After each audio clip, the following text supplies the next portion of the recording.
Alors, il faut se méfier des apparences.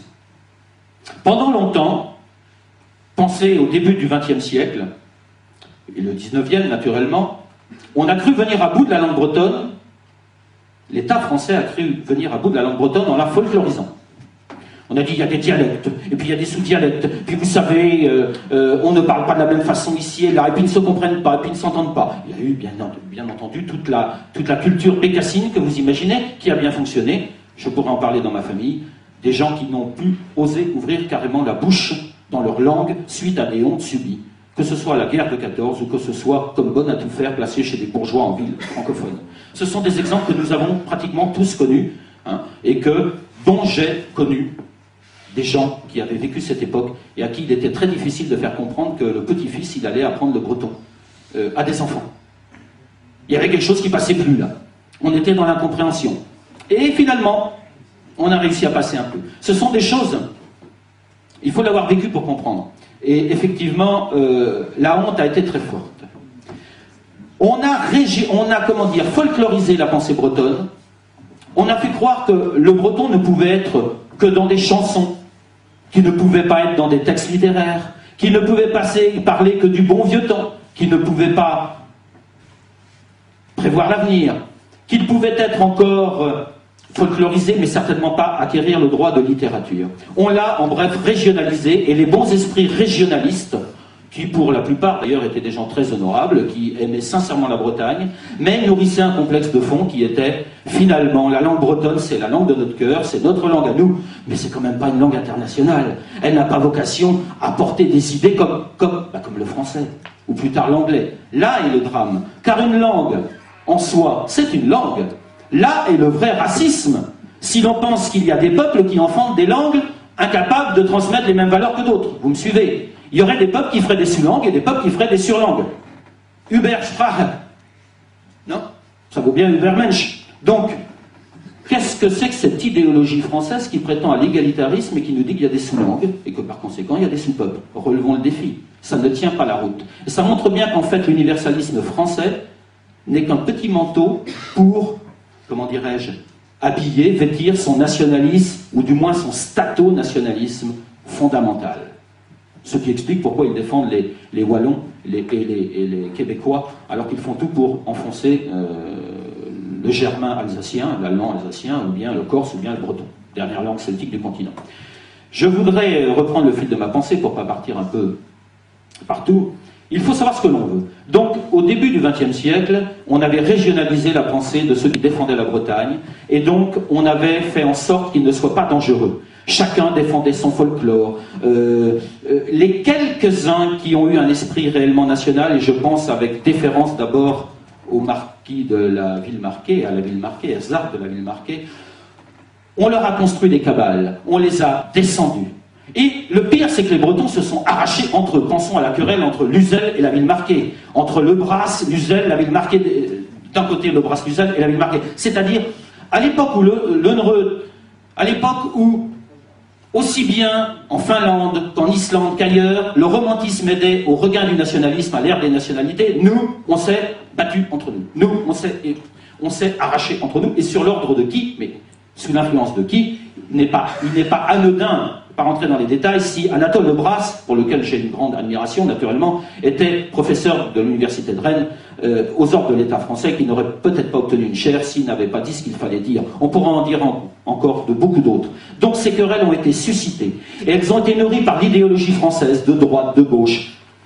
Ce qu'il en revient, c'est que nous n'avions de vision bretonne que régionale. Le breton devait être entre un menhir et un calvaire, le breton ne devait être que dans le passé, et il fallait s'excuser 3 fois d'être français avant de pouvoir entonner un chant breton. Bien. Alors je voudrais un peu finir mon intervention pour rendre hommage à ceux qui ont tout compris. Et pour dire qu'aujourd'hui on a besoin de retrouver cela. Ceux qui ont tout compris, ce sont des jeunes qui avaient 20 ans à la fin de la guerre de 14. Et qui ont dit, ça n'est pas ça. Nous sommes une nation. Notre langue est une langue nationale, et c'est une langue qui est capable de véhiculer une pensée internationale, comme toute langue de tout peuple. Cette génération, c'est la génération, vous l'avez deviné, de Boilarn, c'est la génération de Ropar-Zénon. Ce sont des types comme Johan Dresen, comme Jacques Ezriou, comme Abeozen Fanchelies, des femmes comme Mehaven et bien d'autres. J'en oublie, bien sûr. Ces gens-là ont fait un travail pas remarquable, un travail inestimable. Mais ils n'ont pas été seuls, je pense à mon camarade qui vient de parler, le Bouter sur la musique. Il y avait dans le domaine artistique les Salzbreur qui étaient nourris du même esprit. Il y avait dans le domaine musical, y compris classique, des compositeurs comme Le Penven, comme pas Repars, mais je voudrais savoir parce que j'avais écrit un article sur lui, mais bon, peu importe. Guy Repars, et puis bon, peu importe, vous m'avez suivi, quelques compositeurs qui ont fait un travail remarquable, Miro aussi, et public je ne vais pas trouver, mais peu importe, vous le trouverez, merci, vous le trouverez dans Warhol. Eh bien, ils ont fait un travail admirable, et plus que ça, parce qu'ils ont cru en la Bretagne, et qu'ils ont cru que la Bretagne était capable, comme tout pays, comme toute nation, de véhiculer une culture vraiment universelle. Les gens de Gwalarn, puisque la langue bretonne m'intéresse, ou du moins c'est pas le mot, mais que je connais un peu moins mal, les gens de Gwalarn avaient une doctrine que Repart-Zémond leur avait donnée, qui était « Digoron var speret a digoret vopeptra ». Il faut ouvrir l'esprit breton sur le monde. Repart-Zémond a traduit aussi bien Rabindranath Tagore que Shakespeare.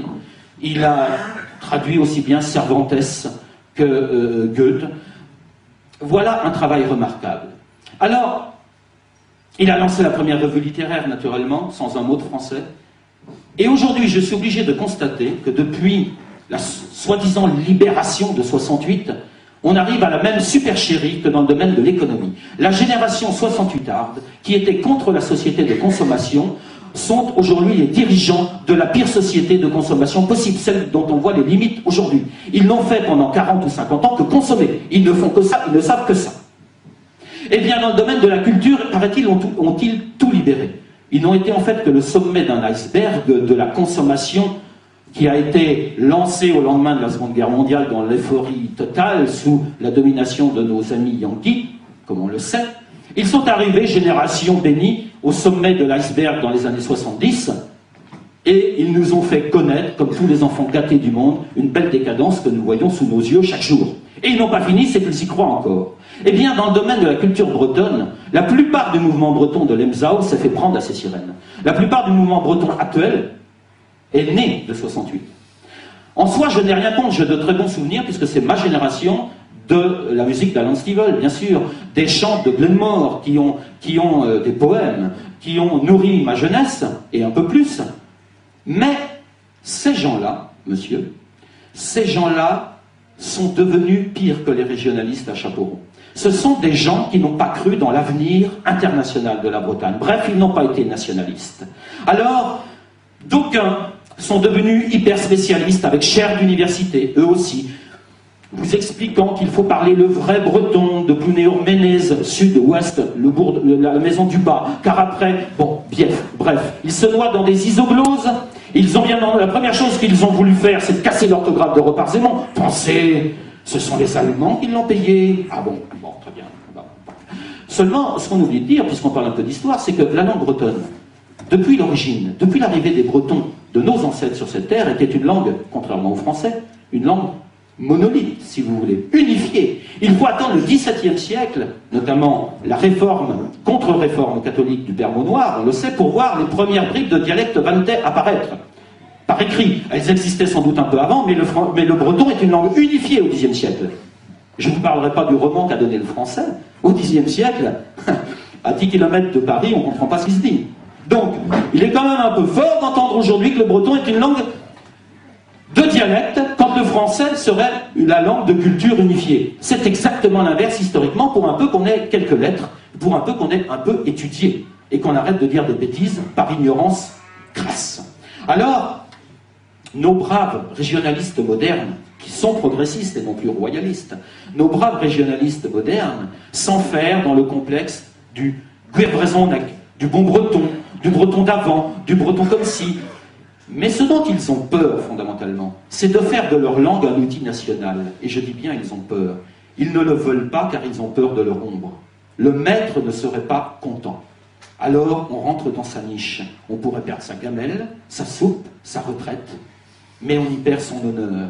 Et ça, c'est grave. Je parle en général du mouvement breton, et je terminerai vraiment en disant que peu importe ce qu'ils pensent de nous. D'abord, ils ne savent pas ce que l'on pense d'eux. Je ne cherche pas à allumer des guerres ni à régler des comptes, mais quand je vois que on nous marginalise pour une manifestation apolitique qui fait le consensus, à savoir l'intégrité du territoire breton, la défense de la langue, il me semble qu'un parti nationaliste comme Atzao, qui fait 5% aux élections, a le droit de pouvoir défiler dans son propre pays. Eh bien, il y a des communiqués de dirigeants issus de ce mouvement dont je viens de parler, qui jettent l'anathème, comme au beau temps de l'Inquisition, en disant « on ne veut pas que ces gens-là ne soient pas fréquentables ». Mais au nom de qui, mes beaux messieurs, ne sommes-nous pas fréquentables? Qui êtes-vous pour le dire, vous qui en 40 ans n'avez rien fait? 20 000 enfants en classe bilingue promettaient le Drian par an. Où sont-ils? 6 000 tout compris. Je rappelle qu'il y avait des élus UDB sur sa liste et qu'ils y sont encore. Promesse de... J'allais trouver un autre mot.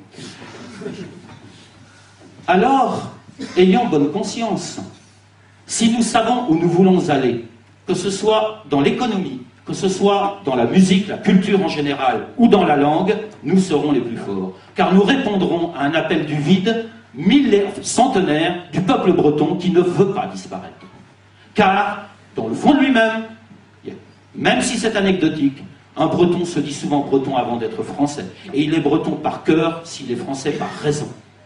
Redonnons-lui à la fois, je dirais, l'alliance du cœur et de la raison, grand vœu des Lumières françaises. Redonnons-lui cette liaison du cœur et de la raison et il nous suivra. Si en plus nous avons un projet clairement défini, même si nous n'avons pas toutes les bonnes réponses, même si nous n'avons pas toutes les compétences, dans le domaine de la littérature en langue bretonne dont je viens de parler, on attendra sans doute quelques décennies à nouveau Robert-Zémond. Et encore plus longtemps, un véritable écrivain, et non pas un écrivain, comme la plupart de ceux qui noircissent du papier en langue bretonne aujourd'hui, c'est-à-dire quelqu'un qui a de l'inspiration, qui a de la moelle. Mais il viendra si on lui donne le vivier. S'il y a des jeunes qui apprennent la langue, il y en aura forcément un ou une, un jour, qui aura quelque chose de plus. Et ce jour-là, on aura un véritable musicien, un créateur. On aura un véritable écrivain. Il faut nourrir ce vivier. Voilà pourquoi moi je me lève le matin, si vous voulez, pourquoi je continue ce métier, qui parfois n'est pas toujours exaltant. Il faut quand même, avec tous les problèmes que l'on a, comme les pêcheurs en ont d'autres, hein, c'est évident. Eh bien, il faut croire à cet avenir, mais il faut effectivement savoir ce que l'on veut. J'enseigne le breton à Redon, alors que depuis Nominoé, depuis les invasions normandes, on va dire depuis Alain le Grand, le breton a disparu. Qu'est-ce qui m'a pris? Quelle mouche m'a piqué? Mais je le fais parce qu'un jour, on pourra parler breton à Redon. De la même façon qu'à l'époque de Nominoé.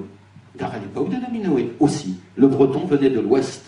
Et c'est par la force politique, c'est par la force, je commets un anachronisme historique grossier, mais on me comprendra, c'est par la force nationale de la victoire de Ballon que le breton s'est installé à Redon. Et c'est par la décadence et le déchirement de la Bretagne sous les invasions normandes, et l'influence des Capétiens, et puis l'influence des Plantagenets, de l'autre côté, que le breton a reculé. C'est par notre volonté que nous pourrons lui faire regagner du terrain. Si vous n'y croyez pas, nous n'avons rien à faire là. Si c'est pour parler de détails sur le bigorneau, dans ce cas-là, il vaut mieux participer à une société savante, il n'en manque pas, et nous n'avons plus grand-chose à nous dire. Voilà mon but caché. Bien sûr, je ne l'exprime pas tous les matins en allant à l'école, je vous garantis, parce que sinon ça finirait peut-être pas. Mais voilà un peu la moelle, on va dire, qui me pousse et qui nous pousse tous dans notre domaine. Qui nous pousse tous. N'ayons pas peur d'une langue nationale, car c'est une langue nationale. Elle est peu parlée. On vous dit qu'elle va mourir. Elle est prévue dans les langues qui vont mourir. Mais aucune langue, avant que son dernier locuteur ne soit décédé, ne peut dire qu'elle est morte. Et même, Dolly Pentress, on a dit, en Cornouailles est morte en 1700 et quelques. C'était la dernière locutrice native en Carnet ou en Cornique. Mais la langue existe. Et si un jour, par la grâce des dieux, eh bien, la Cornouaille britannique retrouvait une large autonomie, pour ne pas dire plus, la langue serait là un outil prêt à être utilisé. Nous n'en sommes pas là, nous avons des locuteurs. Nous avons encore des locuteurs natifs, nous avons des gens qui ont envie d'apprendre et nous avons des enfants qui ne demandent que ça. Le résultat ne dépend que de notre bon vouloir. Évidemment, si nous disons tous, c'est beau, je suis d'accord, vive la langue bretonne, mais que nous attendons l'âge canonique de 102 ans pour nous apercevoir qu'on n'a pas dépassé la leçon 1, c'est qu'on n'est pas logique avec nous-mêmes. Mais ça, c'est notre problème. Ça, c'est un problème qu'on a chacun avec soi-même. C'est vrai pour toutes les choses que l'on fait dans la vie. Mais je suis de ceux qui pensent, je l'ai écrit et redit bien des fois, qu'une langue véhicule une vision du monde, une vision de pensée, et que cette langue, cet outil, sera à la fois l'aide de la résurgence de l'esprit national en Bretagne, et qu'en même temps, l'esprit national sera l'aide de la résurgence de la langue. Les deux vont ensemble, les deux sont liés. Vous verrez que le jour où WhatsApp fera 20%, eh bien, en même temps, les gens apprendront la langue. Qui aura commencé? Je n'en sais rien. Il se sera passé quelque chose dans le royaume pourri de France. Et l'esprit aura changé. Vous allez me dire, ou vous pensez dans vos têtes, c'est bien gentil ce que vous nous dites, mais quels sont les moyens d'avancer dans ce domaine? Nous n'avons aucun pouvoir. Si, nous avons le pouvoir de tenir debout. Comme disait Glenmore, que nul ne s'avance ni ne s'arrête, tenir debout est rôle suffisant et fort. Nous avons le devoir, tous qui sommes ici, qui avons donc une conscience, nous avons le devoir de tenir. Nous avons le devoir de passer le témoin à nos enfants. Si nous faisons ça, nous pourrons partir en paix. Et après, ils feront ce qu'ils ont à faire. Et si nous faisons ça, eh bien, je vous le dis, la France ne reviendra jamais à bout de la Bretagne. Trugarez de la Chila ou